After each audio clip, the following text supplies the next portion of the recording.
Γεια σας! Σε αυτό το βίντεο θα ασχοληθούμε με το βιβλίο της πληροφορικής Β' Λυκείου και πιο συγκεκριμένα με τις ενότητες που αφορούν την εκχώρηση, είσοδο και έξοδο τιμών και τη δομή ακολουθίας στην ψευδογλώσσα. Για να γίνουν αυτές οι ενότητες πιο κατανοητές, θα κάνουμε μερικά παραδείγματα χρησιμοποιώντας το πρόγραμμα Διερμηνευτής της γλώσσας, το οποίο μπορείτε να βρείτε πώς να κατεβάσετε στην περιγραφή του βίντεό μας. Ας περάσουμε αρχικά στη σύνταξη ενός αλγορίθμου. Κάθε αλγόριθμος διατυπωμένος σε ψευδογλώσσα ξεκινά με τη γραμμή αλγόριθμος και δίπλα το όνομα του αλγορίθμου και τελειώνει με την εντολή τέλος και δίπλα πάλι το όνομα του αλγορίθμου. Μεταξύ αυτών των δύο γραμμών γράφονται όλες οι εντολές του αλγορίθμου, οι οποίες θα πρέπει να γράφονται σε ξεχωριστές γραμμές. Επιπλέον, μπορούμε να προσθέσουμε σχόλια στον αλγόριθμό μας με τη χρήση του θαυμαστικού. Ό,τι ακολουθεί το θαυμαστικό δεν θα έχει καμία επίδραση στον αλγόριθμο. Τώρα, ας δούμε πώς μπορούμε να εκχωρήσουμε τιμή σε μια μεταβλητή.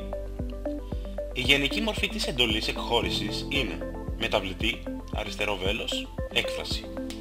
Για παράδειγμα, αν θέλουμε να εκχωρήσουμε την τιμή 2 στη μεταβλητή α, θα γράψουμε α, αριστερό βέλος, 2.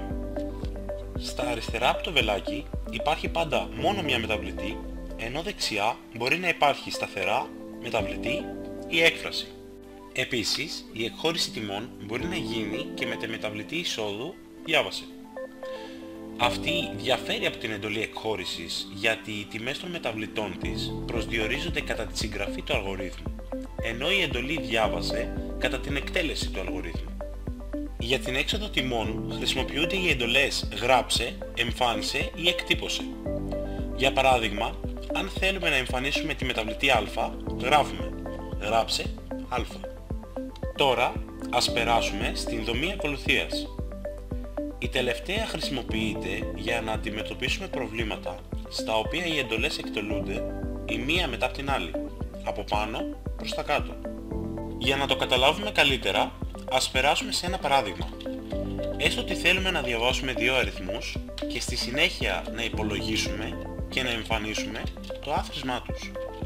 Η πρώτη ενέργεια που θα πρέπει να κάνουμε είναι να εισάγουμε τα δεδομένα μας. Αυτό επιτυγχάνεται με τη χρήση της εντολής διάβασε. Με την εκτέλεση της τελευταίας εκχωρούνται τιμές στις μεταβλητές α και β, οπότε υπάρχει και η δυνατότητα επεξεργασίας των τιμών.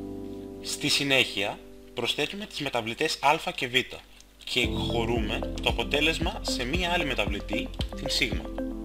Τέλος, με την εντολή εμφάνισε θα τυπώσουμε το παραπάνω άθροισμα.